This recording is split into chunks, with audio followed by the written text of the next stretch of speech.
This is a work of fiction created for entertainment purposes. Before we begin, tell us in the comments where you are watching from. It is always fascinating to see how far these stories can reach. In the winter of 1788, a document surfaced in the administrative offices of Worcester County, Massachusetts, that would perplex colonial officials for months before being quietly filed away and forgotten. The document was a property deed transfer for a substantial estate known as Ashland Manor, signed by one Phineas Ashland and dated January 18, 1788. What made this deed remarkable was not its content, but its provenance. It had been discovered on the desk of the county clerk on the morning of January 19th, placed there sometime during the night when the building was locked and empty.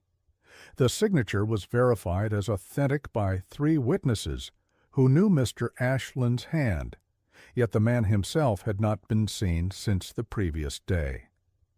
The estate in question occupied a prominent position approximately 2 miles northeast of the town center, accessible by a winding road that cut through dense woodland, dominated by oak and white pine. The manor house itself had been constructed in 1765 by Cornelius Ashland, a merchant who had accumulated considerable wealth through trade in textiles and naval stores during the years preceding the Revolution. The structure was notable for its size and ambition, built of brick when most surrounding dwellings were simple wood frame constructions. Town records describe it as a 3-story edifice with 22 rooms, a distinctive octagonal tower on the eastern corner, and a cellar that extended beneath the entire footprint of the building. Cornelius Ashland had died in 1784, leaving the property to his only surviving child, Phineas, who at that time was 31 years old. The younger Ashland was known to the community primarily for his frequent absences. Between 1780 and 1787, he had traveled extensively throughout the coastal colonies, and, according to customs records preserved in the Massachusetts State Archives, had made no fewer than 5 voyages to Caribbean ports. The nature of his business in those locations was never clearly established, though he described himself in official documents as a collector of antiquities and historical curiosities. The household at Ashland Manor during the period of Phineas's ownership consisted of a small staff who traveled to the property daily rather than residing there. This arrangement included Mercy Caldwell, a widow who served as housekeeper, Silas Pruitt, who maintained the grounds, and a cook named Adeline Frost. All 3 were local residents who found the daily commute preferable to living in the manor itself, a preference that would later be remarked upon by investigators as somewhat unusual for an estate of that size and remoteness. In October of 1787, Phineas Ashland returned from what would prove to be his final voyage abroad. Port records in Salem document his arrival aboard the merchant vessel Perdurance on October 14th. He traveled alone and declared minimal cargo beyond personal effects, though a customs officer noted that Mr. Ashland had requested special handling for a single trunk, which he described as containing documents and specimens of historical significance. The officer recorded that the trunk was unusually heavy for its size and that Mr. Ashland seemed particularly concerned about its orientation during transport, insisting it be kept upright at all times.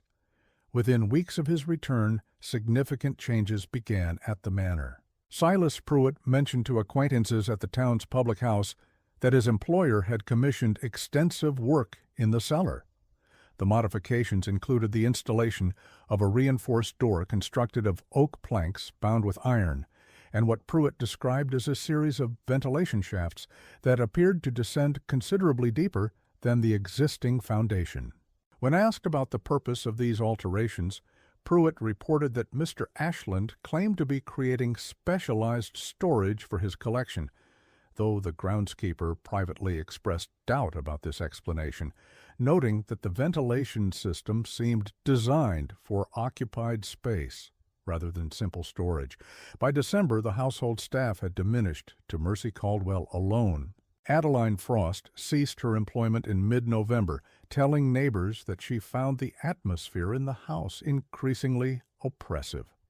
She mentioned hearing sounds from the cellar that disturbed her work, not voices or music, she clarified, but rhythmic noises that she compared to footsteps on stairs, though she knew the cellar stairs to be solid stone that would produce no such sound.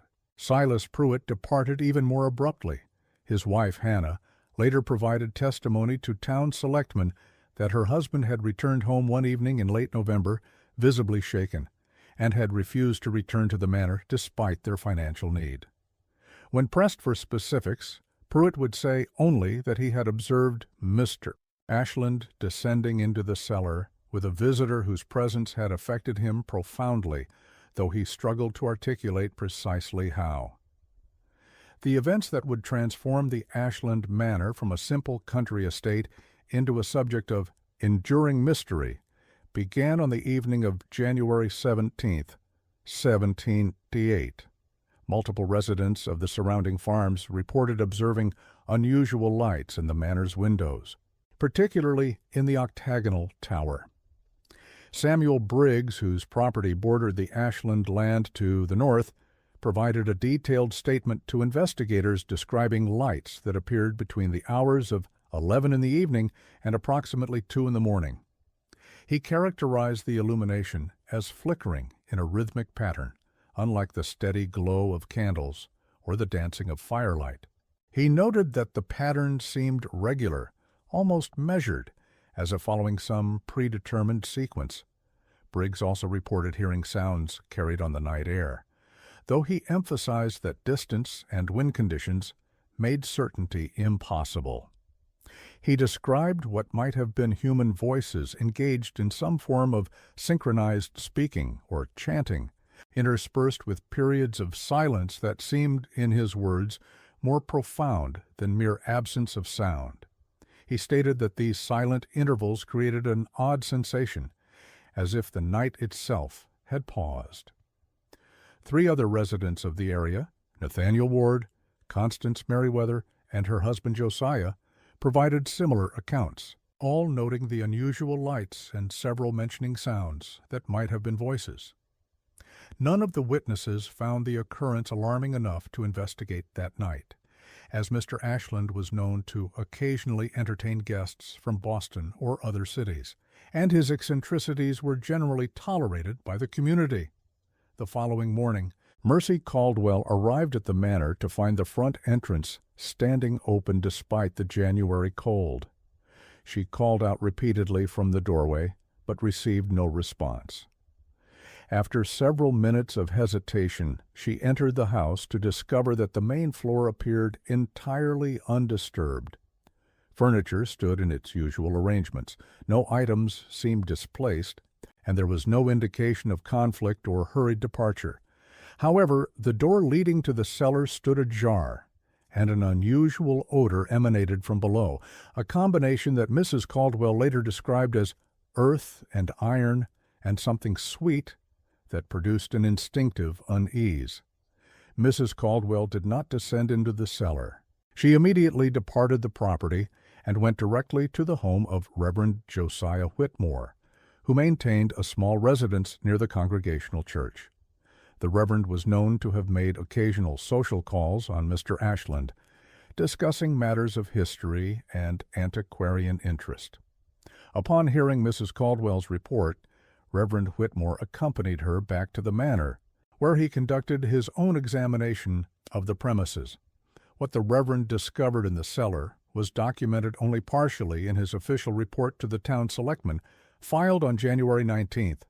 That report states simply that Mr. Phineas Ashland was not present on the property, and that the condition of the cellar suggested activities of an unusual nature that the Reverend felt should be examined by higher authorities. He recommended that colonial officials in Boston be notified. However, the Reverend's private correspondence preserved in the archives of the Massachusetts Historical Society until its cataloging in 1962 provides considerably more detail. In a letter to his cousin in Boston, dated January 21, 1788, Reverend Whitmore described finding the cellar arranged in a manner that suggested ceremonial purpose. A circle had been inscribed on the stone floor using what appeared to be ash or possibly charcoal, though the substance had an unusual texture that made identification uncertain. Within this circle were positioned 7 chairs, all facing inward toward a single point at the center of the formation. Upon 6 of these chairs were placed items of clothing, coats, waistcoats, breeches, stockings, and shoes, carefully folded as if their owners had methodically removed them and departed. The Reverend noted that the clothing varied in quality, suggesting wearers of different social stations, from fine tailored pieces to simpler working garments. The 7th chair held a leather-bound ledger, open to a page covered in handwriting that the Reverend did not recognize as English, though certain structural elements of the script seemed vaguely familiar. What troubled Reverend Whitmore most profoundly was the absence of any exit beyond the stairs he had used to enter. He examined the cellar walls with considerable care, searching for concealed doors or passages, and found none. The space was entirely enclosed, with only the single entrance. The windows at ground level were small, barred, and undisturbed. It appeared impossible that 7 individuals could have departed from that sealed chamber, yet clearly they had, leaving behind only their clothing and that mysterious book. The Reverend also noted several other details in his letter. The temperature in the cellar seemed lower than the winter air above, producing a cold that felt different from ordinary chill. He described it as penetrating rather than merely touching the skin. The walls, when he placed his hand against them, produced an odd sensation that he struggled to articulate, comparing it to touching ice, though the surface was not actually cold. The air itself seemed to possess an unusual quality, as if it were somehow thinner or less substantial than normal atmosphere. Colonial authorities in Boston dispatched 2 investigators in early February, Lieutenant Marcus Wendell of the Colonial Militia and Magistrate Humphrey Stokes, who had experience with unusual legal matters. Their official report, preserved in the Massachusetts State Archives, confirmed the essential elements described by Reverend Whitmore, while adding several details that the Reverend had either not noticed or not mentioned. The 6 sets of clothing were examined thoroughly, and their construction analyzed to determine potential origins. The investigators concluded that the garments represented individuals of varying backgrounds. Some pieces showed the fine stitching and quality fabric associated with mercantile or professional classes, while others were of simpler make, consistent with skilled tradesmen or farmers. All the clothing appeared to have been worn recently, showing signs of body warmth and use, yet there was no indication of struggle or forcible removal. The substance used to draw the circle on the floor was collected for analysis. The investigators' report notes that upon closer examination, the material proved to be not simple ash, but a mixture that included bone dust combined with an organic compound that had deteriorated beyond immediate identification. The circle itself measured precisely 12 feet in diameter, drawn with remarkable accuracy, considering the lack of any visible measuring tools or guide marks on the floor. The ledger attracted particular attention. The investigators noted that it contained approximately 40 pages of text, most written in conventional English, detailing what appeared to be mundane household accounts, observations about weather patterns, notes on agricultural yields in the region, and occasional philosophical reflections on the nature of time and space. However, the final 7 pages were written in a different hand and in a language that neither investigator could identify. The script bore some resemblance to Latin in its structure, but employed characters and grammatical forms unfamiliar to educated colonists. Lieutenant Wendell and Magistrate Stokes transported the ledger to Cambridge, where they consulted with scholars at Harvard College. After several weeks of examination, the academics determined that the text showed influences from several European mystical and philosophical traditions, but did not correspond exactly to any known language. One professor suggested that it might be a constructed language created specifically for the purpose of recording information meant to be kept from casual readers. A partial translation was eventually produced by Professor Nathaniel Harrow, a linguist who specialized in antiquarian texts and had studied various esoteric manuscripts in European libraries during his own travels abroad. His work, completed in 1789, suggested that the text described a procedure or ritual intended to facilitate what the writer called passage beyond ordinary limitations. The translation included phrases that Harrow rendered as the arrangement of willing participants, the hour when boundaries become permeable, and a commitment that transcends physical constraints. Professor Harrow included extensive notes with his translation expressing significant uncertainty about its accuracy. He wrote that many of the terms employed in the text had no direct equivalent in English or any other language of his acquaintance. He noted that what troubled him most was not the content itself, which could be dismissed as the products of imagination or delusion, but rather the precision and methodical structure of the writing. The text was not composed in haste or emotional excitement, but with the careful deliberation of someone documenting a technical procedure. In March of 1788, the town selectmen ordered that Ashland Manor be secured pending resolution of the investigation. The property was emptied of portable furnishings, and the doors were fitted with iron bars and heavy locks. However, local residents continued to report unusual occurrences. Lights were occasionally observed in the windows, despite the house being vacant and secured.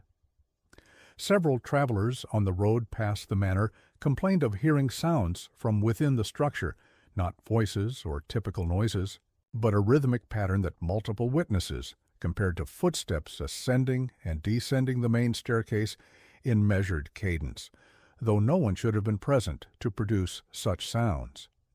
Mercy Caldwell provided additional information in a deposition to the town constable in April. She revealed details about Mr. Ashland's activities in the weeks preceding his disappearance that she had initially hesitated to mention, fearing she would be thought superstitious or unreliable. She described how her employer had received visitors at irregular hours during December and early January. These guests invariably arrived after nightfall and departed before dawn. Mr. Us, fictional. Ashland had instructed her to prepare specific arrangements for these gatherings, always 7 place settings for dinner, with particular attention to certain details of service that struck her as unusual. Mrs. Caldwell noted that Mr. Ashland had ordered provisions from Boston that seemed oddly specific, particular varieties of wine that had to be sourced from specialized merchants, certain herbs that required procurement from an apothecary, and candles that must be made from beeswax rather than tallow, and must not contain any admixture of other substances. He had also requested that she obtain specific types of paper and ink, describing their qualities with precision that suggested knowledge beyond casual interest. The housekeeper also mentioned that Mr. Ashland had become increasingly particular about timing. He consulted an astronomical almanac frequently and maintained a calendar in his study on which he marked specific dates with various notations. She recalled seeing particular emphasis on January 17th and April 23rd. Both dates underlined multiple times with the phrase alignment favorable written in the margins. She did not understand the significance of these notations, but remembered them clearly because of Mr. Ashland's evident focus on those specific days. During the summer of 1788, a surveyor named Gideon Fletcher was commissioned to prepare updated property maps for the town of Ashland. In the course of his work, he made an observation about the manor's location that seemed initially to be merely an interesting curiosity. The house had been positioned with remarkable precision in relation to several prominent natural landmarks in the surrounding landscape. A substantial standing stone in a field approximately 2 miles to the east, an exceptionally large and distinctive oak tree to the west, and a peculiar rock formation to the south that local people called the Devil's Chair due to its shape. When these 3 points were connected on Fletcher's map, they formed a nearly perfect equilateral triangle with Ashland Manor at its geometric center. Fletcher noted this observation in his surveying report, expressing admiration for the skill of whoever had originally laid out the property. He assumed that the positioning reflected aesthetic considerations or perhaps some practical purpose related to sight lines or drainage patterns. It was only years later, when researchers examined his maps in conjunction with the dates marked on Mr. Ashland's calendar and astronomical tables, that a more intriguing pattern emerged. The dates coincided with specific celestial configurations, moments when particular planets aligned in ways that occur only at intervals of several decades. The significance of these correlations remained unclear, but the precision involved suggested knowledge and planning rather than coincidence. Throughout 1788 and into 1789, no trace of Phineas Ashland or the 6 individuals whose clothing had been discovered in the cellar was found. Colonial authorities conducted inquiries in surrounding towns and posted notices seeking information about missing persons matching various descriptions. Letters were sent to contacts in Boston, Providence, and New York inquiring whether anyone matching Mr. Ashland's description had appeared in those cities.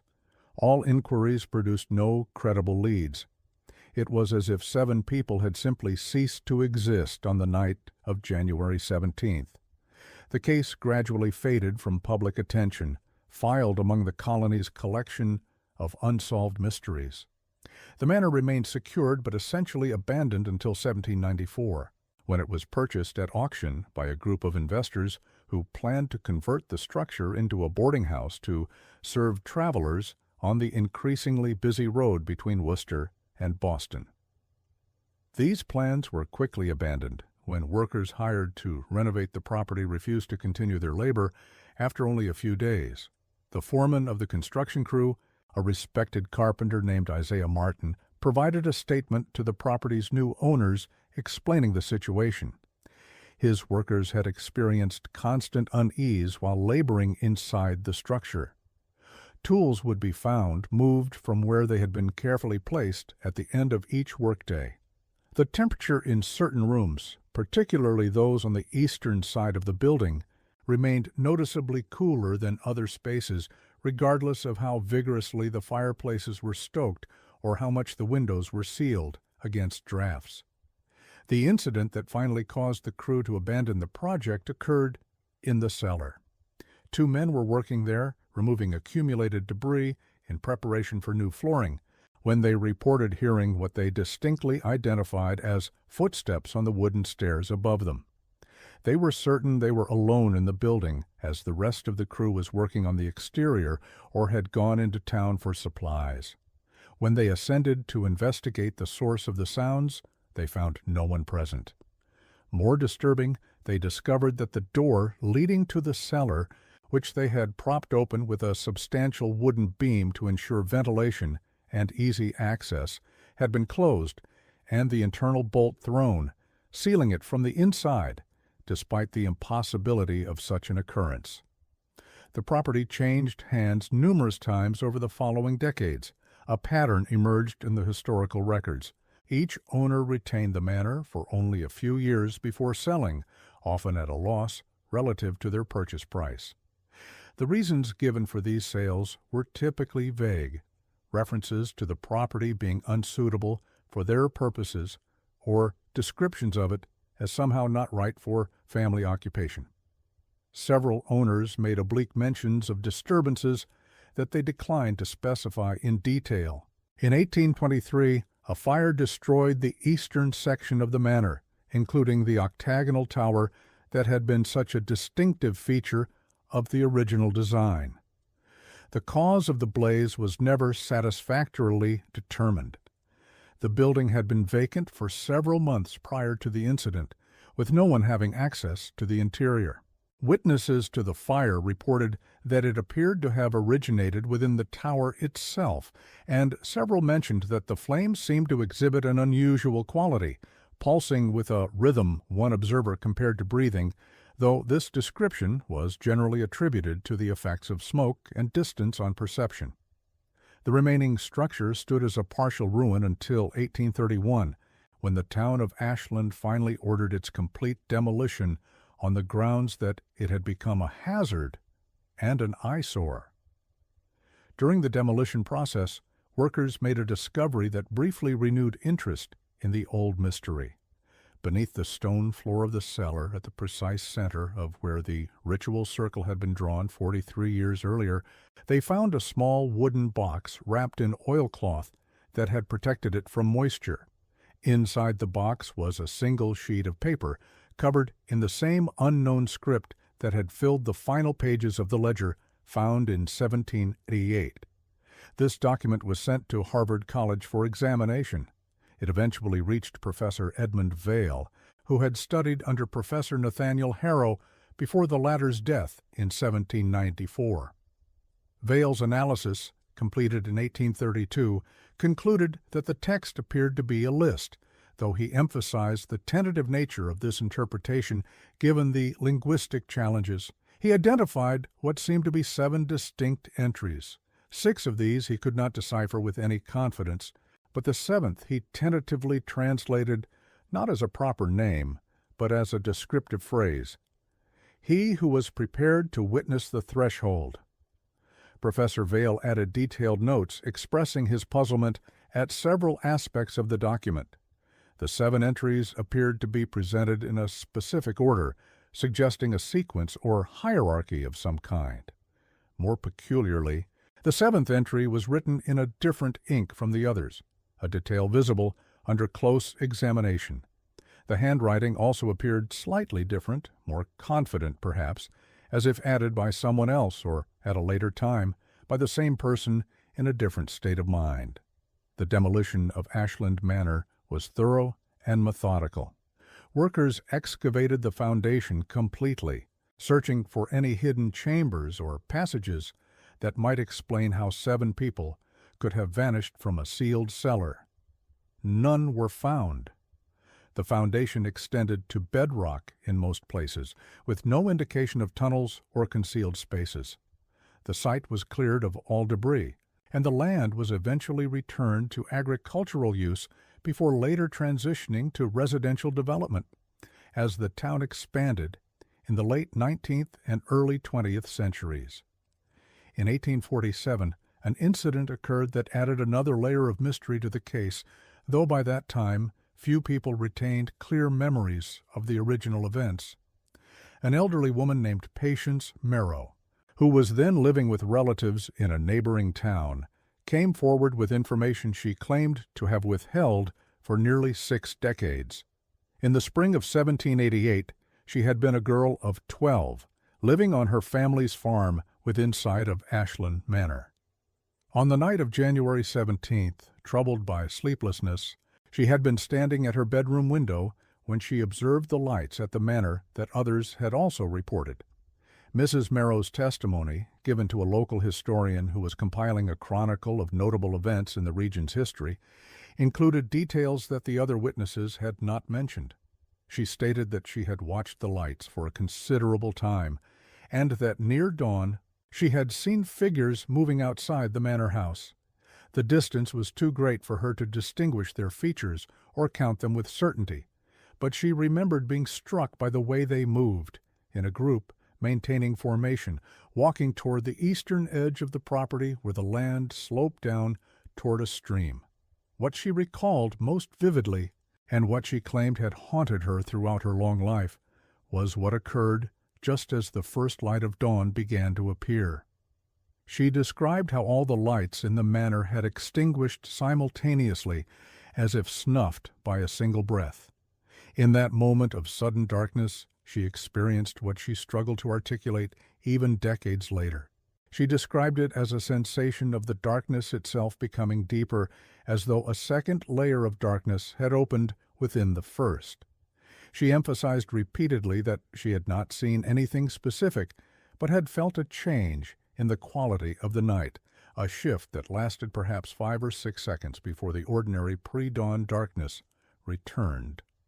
Mrs. Merrow's account was recorded but treated with considerable skepticism by the historian who interviewed her. He noted in his margins that she seemed sincere in her belief that she was relating true memories, but he questioned whether events from 60 years earlier, experienced by a sleepless child, could be recalled with any accuracy. The account was filed away and largely forgotten. Academic interest in the Ashland Manor case remained minimal for more than a century. The story survived primarily as a local legend, occasionally mentioned in town histories, but given no serious scholarly attention. This changed in 1952 when Lawrence Cathcart, a graduate student at Boston University researching colonial New England religious practices for his doctoral dissertation, encountered references to the case in a footnote of a 19th-century county history. Cathcart became intrigued by the ritualistic elements suggested in the surviving documents and spent 3 years attempting to locate and compile all available materials related to the incident.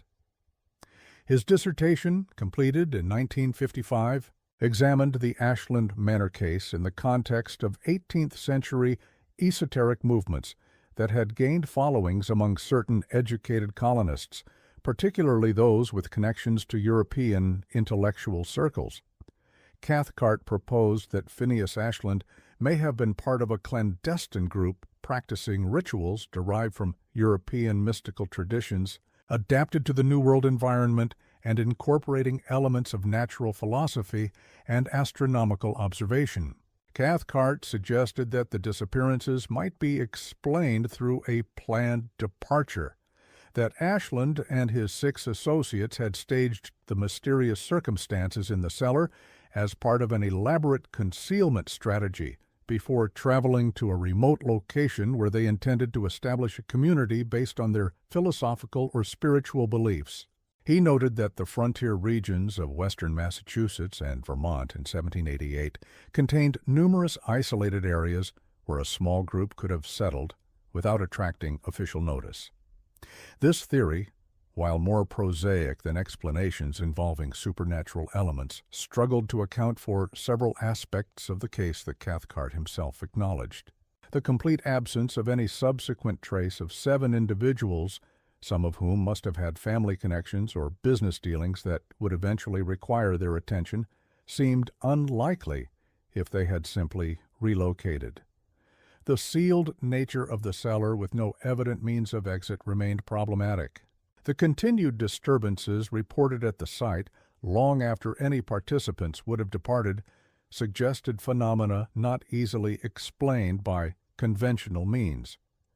Nevertheless, Cathcart's work accomplished something significant. It brought renewed scholarly attention to the case and established it as a legitimate subject for historical research rather than mere folklore.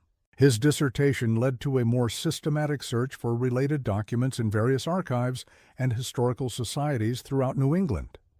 In 1961, a research assistant working in the Massachusetts Historical Society discovered a previously uncatalogued collection of papers that had been donated decades earlier, but never properly processed. Among these materials were the private papers of Dr.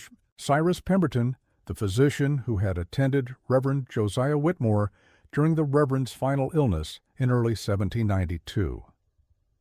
Dr. Pemberton had maintained detailed medical journals in which he recorded observations about cases that perplexed him professionally. The entry concerning Reverend Whitmore proved particularly revealing. Dr. Pemberton noted that the Reverend presented no discernible physical ailment despite his obvious decline. His symptoms were consistent with what would now be recognized as severe psychological distress manifesting in physical deterioration. He suffered from persistent insomnia, progressive loss of appetite, and what the physician described as a fixed preoccupation with having failed in some crucial duty, though he would not or could not specify the nature of this obligation. More significantly, Dr. Pemberton recorded a lengthy conversation that occurred 2 days before Reverend Whitmore's death in February 1792. The Reverend had experienced a period of lucidity and spoke at length about his experience at Ashland Manor 4 years earlier. He provided details he had deliberately omitted from his official report and had apparently never shared with anyone else. According to Dr. Pemberton's notes, Reverend Whitmore described the air in the cellar as possessing an unusual quality that he found difficult to articulate. He said it seemed somehow thinner, as if the space contained less atmosphere than its volume should hold, making breathing feel slightly labored, despite there being no actual impediment. The walls, when he had examined them searching for hidden exits, had produced a sensation he compared to touching ice, though the surface temperature was not actually cold. The sensation penetrated through his hands in a way that ordinary cold did not. Most significantly, Reverend Whitmore told Dr. Pemberton that he had examined the ledger more extensively than he had admitted in his official report.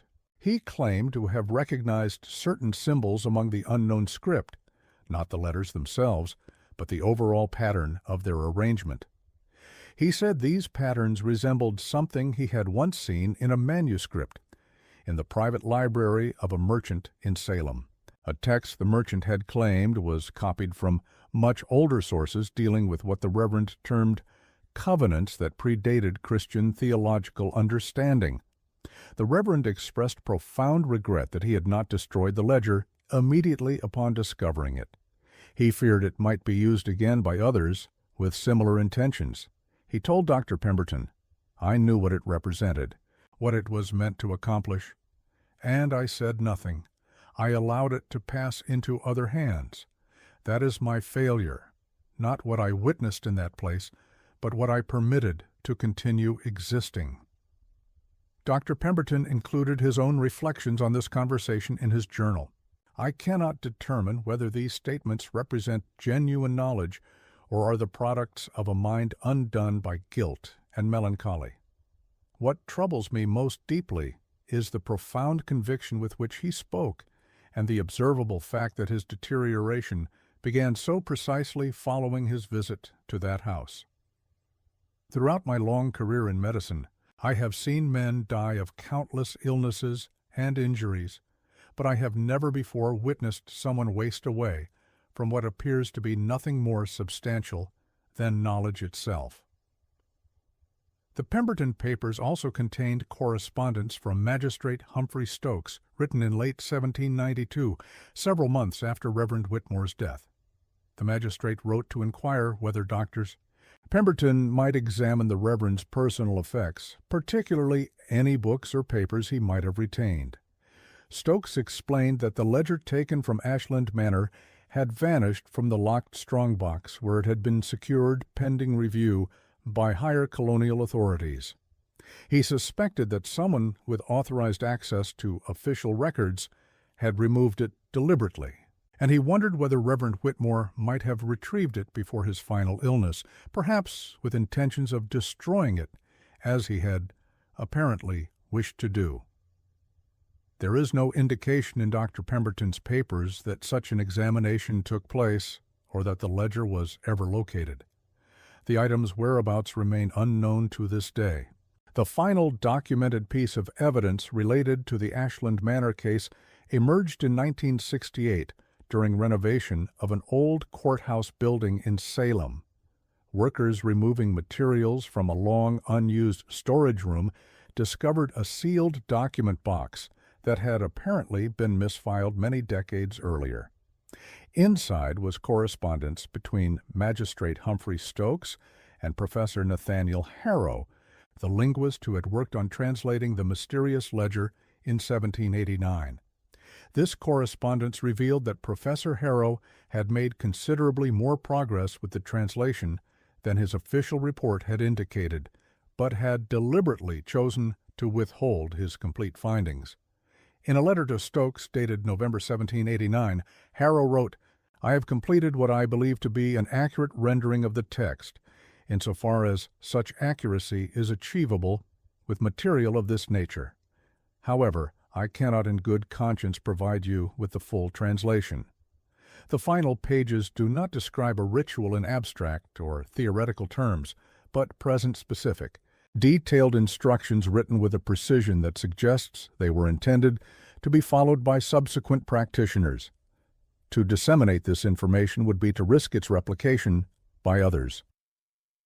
Professor Harrow continued in his letter, "What disturbs me most profoundly is not the content itself, which could perhaps be dismissed as the elaborate fantasies of deluded individuals, but rather certain correlations I have discovered through additional research. The text references specific landmarks and astronomical conditions with an accuracy that suggests genuine knowledge rather than fabrication." The writer clearly possessed understanding of surveying techniques, astronomical observation, and what might be termed the geography of this region as it existed before extensive European settlement. How such knowledge was obtained, I cannot explain through any conventional means. The professor concluded, "I will preserve my complete translation in a secure location, with instructions that it be destroyed upon my death unless circumstances arise that require its revelation for purposes of protection or prevention. I strongly advise that the original ledger be similarly secured or, if possible, destroyed entirely. Some forms of knowledge serve no beneficial purpose, and their preservation presents only risk." Magistrate Stokes's response, dated December 1789, acknowledged the professor's concerns and agreed that the ledger should be kept from any form of public access. He indicated that he would recommend to his superiors that the document be sealed within the colonial archives with strict limitations on who might examine it and under what circumstances. Whether this recommendation was implemented cannot be confirmed, as the ledger's subsequent history is entirely unknown. The Ashland Manor case faded from general awareness for most of the 20th century, remembered primarily within academic circles focused on colonial history or New England historical mysteries. The land where the manor once stood was developed into a residential neighborhood in the 1920s, showing no obvious trace of its history beyond a small, commemorative marker placed by the Town Historical Society in 1976. The marker's text is brief and factual. Site of Ashland Manor, built 1765, demolished 1831. Notable example of colonial architecture in Worcester County. Residents of homes built on or near the original manor site report no unusual experiences in any official records. However, a survey conducted by the local Historical Society in 1989 for unrelated demographic research noted that properties on the specific lots where the manor once stood showed higher than average turnover rates, with homeowners typically remaining between 3 and 5 years before selling and relocating.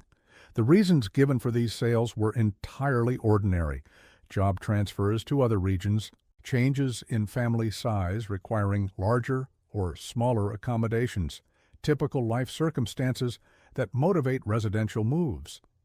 No pattern of reported disturbances appears in any municipal or police records. In 2009, a graduate student in American Studies at Harvard attempted to locate Professor Harrow's promised complete translation among his archived papers at the university. The search proved unsuccessful. According to university archival records, a significant portion of Harrow's personal papers and effects were destroyed in a fire that occurred at a storage facility in Cambridge in August 1794, only months after the professor's death in April of that year. The fire's cause was attributed to a lightning strike during a severe thunderstorm. Whether Professor Harrow's translation of the ledger was among the materials lost cannot be determined. The essential questions surrounding the Ashland Manor case remain unanswered after more than 2 centuries. 7 individuals gathered in a sealed cellar on the night of January 17, 1788, for purposes that can only be inferred from fragmentary evidence. They were never seen again. No passage existed by which they might have departed the chamber. No human remains were ever discovered on the property or in the surrounding area despite thorough searches. The ritual or ceremony described in the ledger was apparently completed, though what it was intended to accomplish remains fundamentally obscure. Scholars who have studied the case most extensively tend to offer cautious, qualified conclusions that acknowledge the limitations of the available evidence. Lawrence Cathcart, in the final chapter of his 1955 dissertation, wrote, "We may never determine with certainty what occurred on that January night. The surviving evidence suggests an intentional gathering of individuals who shared some common purpose or belief, employing practices they considered significant.